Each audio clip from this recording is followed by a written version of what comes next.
O, yan po. What's up mga kabungal?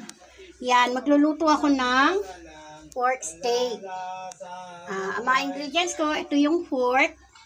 So, 3 piraso yung pork ko. Hinati ko lang sa gitna para medyo dumami. Tapos, ito po yung ilalagay ko sa kanya.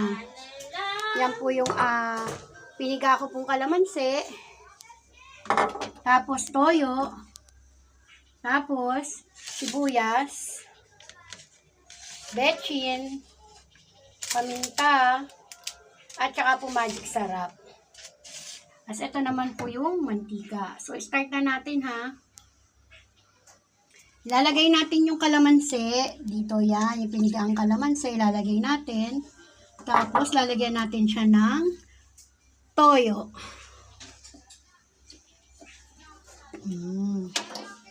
Lagyan natin ng toyo. Medyo din